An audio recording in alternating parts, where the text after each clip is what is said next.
बंधु तथा बहनों को मैं धन्यवाद दूंगा कि आप 2-3 दिन से यहाँ आ रहे हैं और अपने समाचार पत्रों में कुछ स्थान भी हम संघ के सूचनाओं कार्यक्रमों को दे रहे हैं। इसके लिए मैं पहले ही आपको धन्यवाद देता हूँ। और एक बात कहना चाहूँगा कि निकट भविष्य में पूरे देश भर में एक दीपावली का पर्व आ रहा है और इसलिए उस दीपावली पर्व की भी शुभकामनाएं मैं आप सबको हृदय से देता हूं। वैसे भुवनेश्वर में इस प्रकार की हमारी बैठक तो पहली बार हो रही है। इसके पूर्व एक बार कटक में हुई थी, परंतु भुवनेश्वर में पहली बार। बहुत ही एक अच्छे वातावरण में सारे परिसर में बैठक हो रही है। संघ का काम तो जैसे जानकारी आपको 2-3 दिनों में मिली होगी, संघ का काम एक शाखा के रूप में चलता है। कहीं पर हम एक सप्ताह में एक बार मिलते हैं, कहीं पर महीने में एक बार मिलते हैं। ऐसे लगभग आज देश के 60,000 ग्रामों तक हम लोग पहुंचे हैं।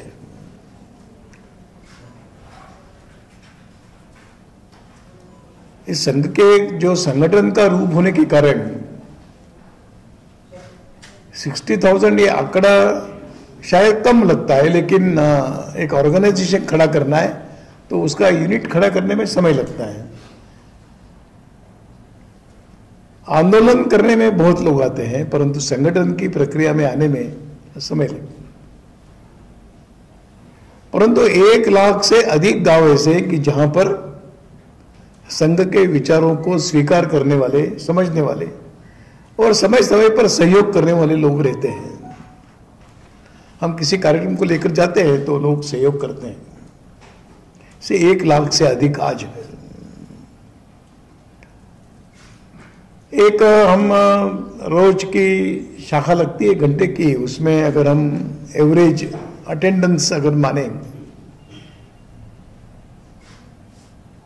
तो 4 से 5 लाख तरुण, मतलब 16-17 साल के ऊपर से लेकर 80-90 तक की एज ग्रुप जो है वो 5 लाख तक रोज इकट्ठे आते हैं। और जो उससे छोटे हैं वो भी संख्या लगभग 4 लाख के आसपास है। तो ये हमारा एक डेली आने वालों का प्रमाण इस प्रकार। हमने एक 2-3 प्रयोग चलाए हैं और उसकी दिशा में हम लोग हैं। अभी हमने पूरे देश को 59,000 राउंड अबाउट में बता रहा हूँ, एकदम एग्जैक्ट फिगर नहीं रहा, 59,000 ऐसे और विलेज कॉम्प्लेक्स कह सकते हैं उसको हमने बांटा, उसको मंडल कहते हैं। ये हमारा पहला लक्ष्य है कि हम इन 59,000 मंडल तक पहुंचेंगे। अगर 59,000 मंडल हो जाते तो 4-5 गांव के बीच, 7-8 गांव के बीच एक केंद्र बनता है, एक सेंटर बनता है। आज हम उसमें लगभग 30,000 तक पहुंचे हैं, परंतु अभी भी एक बहुत बड़ा रेंज बाकी है, वो हम जाएंगे। संघ ने इस प्रकार के जो काम शुरू किए उसमें मैं 2-3 केवल उल्लेख करना चाहूंगा, बताने के लिए तो बहुत कुछ हो सकता है। एक 1989 से एक सेवा के क्षेत्र में प्रवेश किया है। कैलेमिटीज में काम तो बहुत पहले से करते हैं, परंतु प्लान्ड वे से और विशेषतः स्लम्स, रिमोट एरियाज, गांव के अंदर और ट्राइबल बेल्ट में ऐसा एक कॉन्सेंट्रेशन करके जब हमने काम शुरू किया तो लगभग 1,50,000 तक इस प्रकार की सेवा एक्टिविटी चलती है देश भर में। एक 20 एक स्थानों पर बड़े हॉस्पिटल्स चलाते हैं संघ के स्वयंसेवक कि जो चैरिटेबल है, और कहीं पर 50 बेड्स, कहीं पर 100 बेड्स, इस प्रकार का 150 बेड्स तक है। ऐसे लगभग 20 हॉस्पिटल्स आज देश में चल रहे हैं। 15 से आसपास 15 तक 15 ब्लड बैंक्स हैं कि जो उस एरिया की ब्लड की जो रिक्वायरमेंट है वो नियरली 50% रिक्वायरमेंट फुलफिल करते हैं। तो एक ब्लड बैंक का भी एक नेटवर्क हम लोगों ने, एक संघ के स्वयंसेवकों ने शुरू किया है। एक विकलांगता के क्षेत्र में जो काम चलता है उसमें भी, और विशेषतः नेत्रदान, इसमें हम समय समय पर अवेयरनेस प्रोग्राम करते हैं, तो उसका भी एक बहुत लाभ होता है। मैं समझता हूं कि प्रतिवर्ष लगभग 250-300 नेत्रदान होते रहते हैं पूरे देश भर में। तो एक इस प्रकार के कई सेवा सर्विस एक्टिविटीज में गए हैं। दूसरा है, हमने रूरल डेवलपमेंट में काम शुरू किया, ग्राम विकास के क्षेत्र में। हमने अभी देश भर में एक, हम कह सकते हैं कि जो रिजल्ट दिख रहा है, ऐसे 250 विलेजेस है। हमारी ग्राम विकास की कल्पना में जो आज प्रचलित है, जो रूढ़ है, उसमें है कि सरकार करती है ग्राम विकास का काम, कोई एनजीओस करते हैं, कोई व्यक्ति के द्वारा होता है, पर्सनल एक होता है। हमने एक पहले से भूमिका रखी कि विलेज डेवलपमेंट का काम उसी गांव के लोग करेंगे, उनको हम सहयोग करेंगे, नहीं तो otherwise depend on government, always depend on some NGOs, depend on some personality. तो हमने कहा ऐसा नहीं, आप गांव के लोग कर सकते हो। तो हमने एक विश्वास जगाया है। और ग्राम विकास के क्षेत्र में जब हम बात करते हैं तो हमने 5 सेक्टर्स हमने चुने हैं। एक एजुकेशन, एक हेल्थ, एग्रीकल्चर, एक सोशल एटमॉस्फेयर, और स्वावलंबी, सेल्फ इंडिपेंडेंट बनना चाहिए।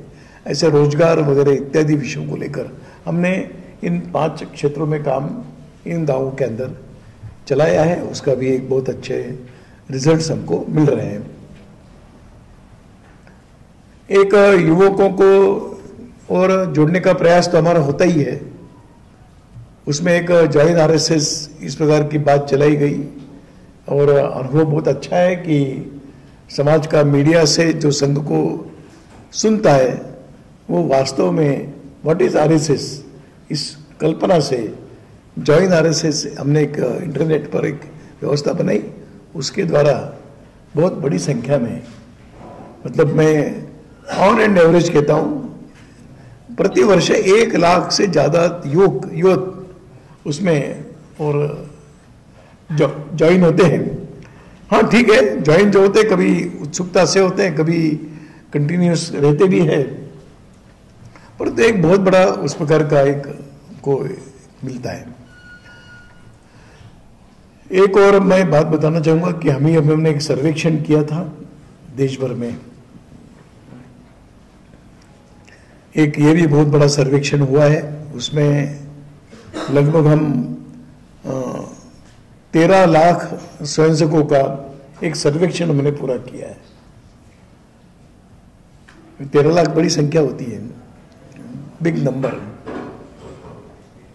और हमारी भविष्य की योजना है कि इन 13 लाख लोगों को हम different, we will try to engage them in different small activities. सभी लोग एकदम पूरा समर्पित होकर नहीं कर सकते, परंतु थोड़ा अपने समाज के लिए करना चाहिए। इस प्रकार का एक योजना हमने इस वर्ष बनाया है, उसके परिणाम भी आगे आने वाले दिनों में दिखेंगे। इसी संदर्भ में एक और छोटा प्रयोग हमने किया है कि जो आज रिस्पॉन्सिबिलिटी लेकर काम करते हैं, ऐसे एज ग्रुप है 18 to 35, जिनका एनर्जी है, जिनका एक विजन है, एनर्जी है, विजन है, एक मिशन देना चाहिए। इसलिए मिशन को सामने रखकर हमने एक आज कौन कौन ऐसे हो सकते हैं, तो उसका जब हमने एक सर्वे किया तो आज हमारे पास इस ग्रुप में प्रत्यक्ष काम करते हैं, उनका और डेवलपमेंट होना चाहिए, वो संख्या देयर इज मोर देन 1,15,000 आज इस एज ग्रुप का आज वर्कर है, आज कार्यकर्ता है, उसको भी हम सब प्रकार से और सक्षम करने की बात हम सोचेंगे। ऐसे जो संघ के इंटरनल जो बातें हैं वो मैंने आपके सामने रखी है। हम समय समय पर समाज में भी कुछ बातें होती रहती है, उसके संदर्भ में भी हम चिंता भी करते हैं और उसके संदर्भ में कुछ भूमिका भी लेते हैं। ऐसे कई घटनाएं हुई तो मैं समझता हूँ कि एक रिस्पॉन्सिबल ऑर्गेनाइजेशन के नाते हम अलग अलग प्रकार के विषयों में हमारे लिमिटेशन के अंदर हम एक रोल प्ले करते हैं। हमारे रोल प्ले करने की जो लिमिटेशन है उसमें है एक सोशल अवेयरनेस है, कई प्रकार के फीडबैक हम समाज से लेते भी हैं, समाज को देते भी हैं, और नेशनल सिक्योरिटी, नेशनल डेवलपमेंट, इस विषय में जो एक अवेयरनेस आना चाहिए उसमें भी हम लोग कोशिश करते हैं कि क्योंकि बहुत बड़ा वर्ग है जो समाज का है, वो एकदम आरएसएस से जुड़ा हुआ नहीं है, लेकिन उनके सामने भी कुछ विषय जो नेशनल इश्यूज है उसको लेकर हम जाते हैं। ऐसी हमारी एक स्ट्रेंथ है, उस लिमिटेड स्ट्रेंथ के आधार पर आज हम एक संगठन के रूप में समाज में खड़े हैं। इतना ही मुझे कहना था। बाकी सर एनआरसी के ऊपर आपका क्या राय है? एनआरसी, नेशनल, देखिए एनआरसी का विषय वास्तव में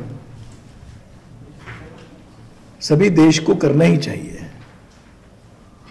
नेशनल रजिस्टर सब सिटीजन्स से बनाना ये एक किसी भी सरकार का ये काम है। ये क्यों करना पड़ा? तो कई प्रकार का इन्फिल्ट्रेशन हुआ है, इसलिए एक बार एक एनआरसी बनना चाहिए और उसके आधार पर लोगों को आइडेंटिफाई करना चाहिए। जो भारत के नेशनल नहीं है उसके बारे में कुछ पॉलिसी बनाकर उनके बारे में क्या करना है, निर्णय अगर करना है किसी भी सरकार को, तो सरकार के पास डाटा चाहिए। मैं समझता हूँ कि एनआरसी का एक जो अभी तो प्रयोग केवल असम क्षेत्र में हुआ है, असम राज्य में हुआ है। अगर सरकार योजना बनाती है तो देश भर में भी कर सकती है, करना चाहिए ऐसा।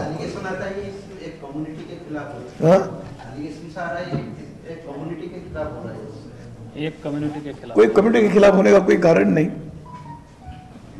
ये देश के संदर्भ में है और हमारा स्टैंड जो बहुत पहले से रहा है कि अंदर जो आते हैं वो नागरिक नहीं है, देश के नागरिक नहीं है, वो विदेशी नागरिक है। उनको विदेशी नागरिक के रूप में आइडेंटिफाई करना चाहिए। उनके बारे में निर्णय क्या करना वो डिपेंड्स ऑन गवर्नमेंट पॉलिसी के ऊपर है। एक तो उनके यहाँ की जो नागरिकों के अधिकार है उससे उनको दूर रखना, ये तो मिनिमम है, नागरिकों के अधिकार से दूर रखना है। 370 धारा तो खत्म हो गया, अभी कश्मीर पंडितों का वापसी कब से शुरू हो रहा है? होने वाला है, होना भी चाहिए, क्योंकि वहां जाने के लिए एक समय था, उस समय कश्मीर से वहीं के मूल निवासी रहने के बाद भी उनको भागना पड़ा, वो सुरक्षा के कारण। उनका जीवन जब असुरक्षित हुआ, उनके व्यवसाय सब बंद होने की स्थिति में आ गए, उनको वहां से पलायन करना पड़ा। ये केवल 370 के कारण हुआ ऐसा नहीं है, पर ऐसा हुआ है। 370 के कारण अब सुरक्षा की एक व्यवस्था बन सकती है, सब विश्वास होगा, और उसके कारण जो कश्मीर से बाहर जिनको जाना पड़ा वो वापस कश्मीर में स्थायी होना चाहिए। इस प्रकार का माहौल, एक एटमॉस्फेयर बने, इसके बारे में सरकार ने सोचना चाहिए, हमको लगता है। अच्छा जोशी जी, आपका संगठन तो बहुत बढ़िया अच्छा काम कर रहा है, तो जो नेशनल डेवलपमेंट, नेशनल सिक्योरिटी, इस बारे में भी चर्चा कर रहा है, तो आपको कैसा लगता है? अभी तो बीजेपी सरकार नेशनल लेवल में है, तो ये अभी जो हमारा दरदाम वृद्धि और जो बेरोजगारी जो बढ़ रहा है, ये तो दिक्कत है, एंटायर कंट्री में दिक्कत है। इनको सुधारने के लिए आप क्या सलाह देते हैं बीजेपी सरकार को? देखिए, किसी भी सरकार की एक प्राइम रिस्पॉन्सिबिलिटी है कि जो भी एंटी नेशनल, एंटी सोशल जो भी कुछ एक्टिविटी चलती है उसको खोजना है, उसको कड़ाई से पेश आना है। और इसलिए हम तो यही सरकार से अपेक्षा करते हैं, किसी भी सरकार से। क्यों केवल आज के नहीं, हम पहले भी सरकार से अपेक्षा करते आए हैं। सरकार नहीं करेगा तो कौन करेगा? जो भी यहाँ पर एंटी नेशनल फोर्सेस यहाँ पर है, उनको ढूंढना चाहिए और उनके ऊपर कठोर कार्रवाई करनी चाहिए।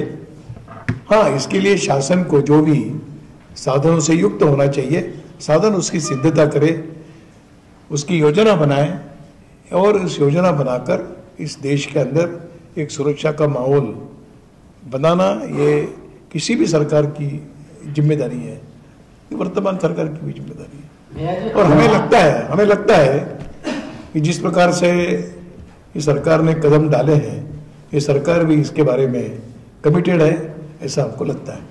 भैया जी, आपने अपना पाँच रखना जब शुरू किया, सबको दिवाली का शुभकामना की, और दिवाली कहीं ना कहीं श्री राम जी का वनवास से लौटने के साथ जुड़ा हुआ है। और अभी देश में बहुत बड़ा सस्पेंस ये है कि क्या होगा जो राम मंदिर का मुद्दा चल रहा है सुप्रीम कोर्ट में। किसके बाद होगा? राम मंदिर। तो अब देखिए, न्यायालय ने सुनवाई तो पूरी कर दी है।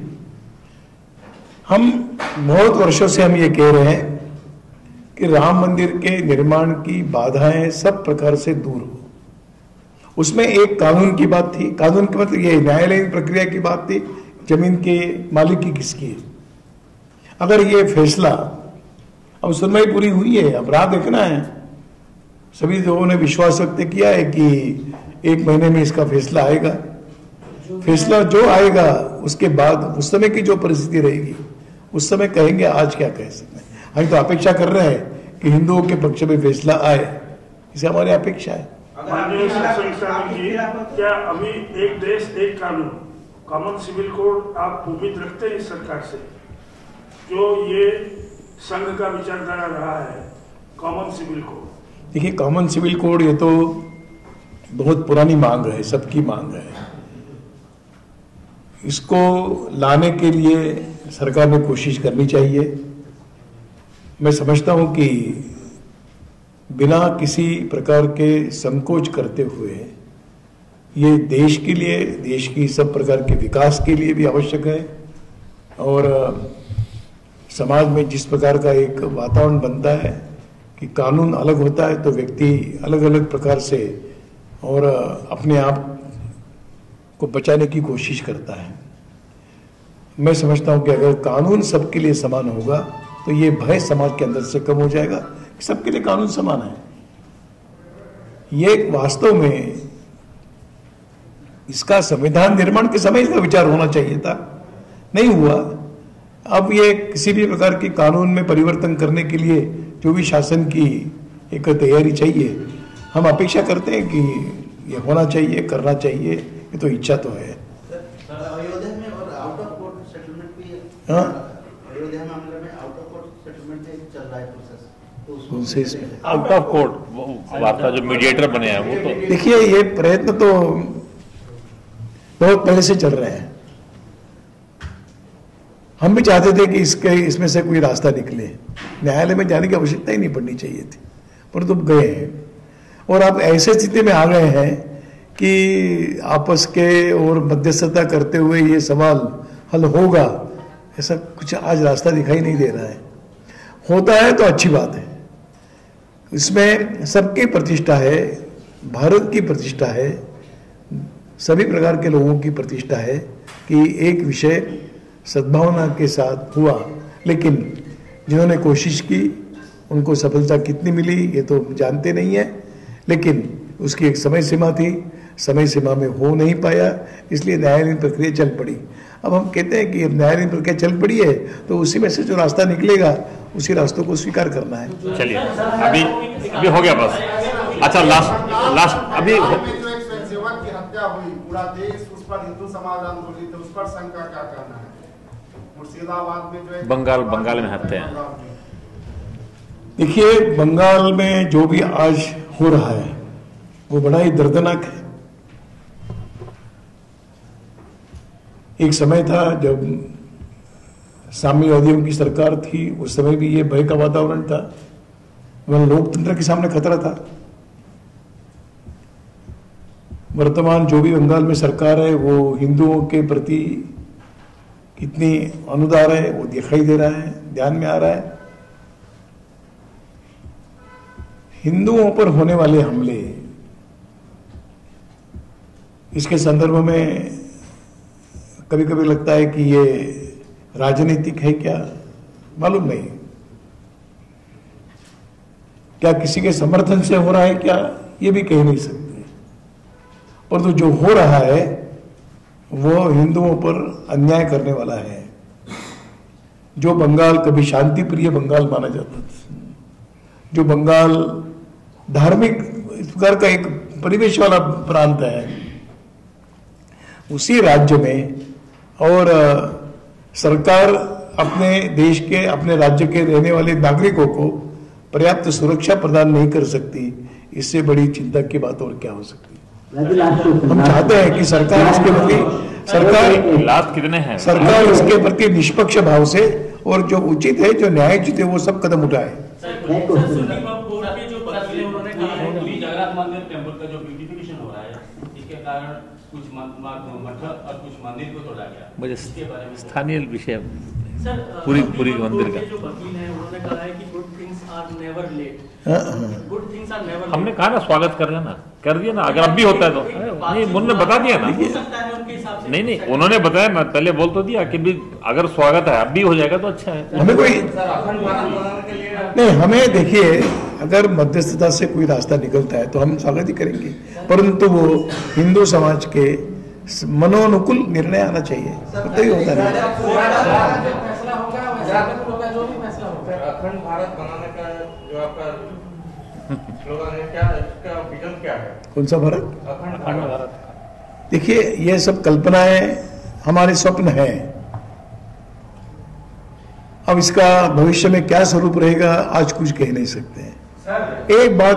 एक बात हम निश्चित मानते हैं कि जो भी विभाजित आज भारत है, सबके सांस्कृतिक धारा एक है।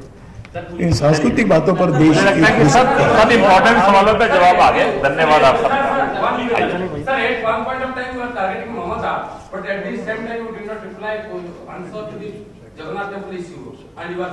क्या चीज? Jagannath temple issue of Bangladesh, West Bengal, you are targeting Mamata government at one point of time, and you skipped the answer relating to Jagannath Mandir. So Jagannath मंदिर क्या ब्यूटिफिकेशन का विषय है, कुछ लोग विरोध कर रहे हैं, उनका कहना है। देखिए, हम ब्यूटिफिकेशन शब्द को बहुत ज्यादा स्वीकार नहीं करते। हम ऐसे देवस्थान की जहां पर हजारों लोग आते हैं, वहां ब्यूटिफिकेशन से भी ज्यादा सुविधाओं से युक्त होना चाहिए। दर्शनार्थियों को सुविधा मिलनी चाहिए, इस पक्ष के हम लोग हैं। ब्यूटिफिकेशन क्या होता है मैं जानता नहीं। धन्यवाद।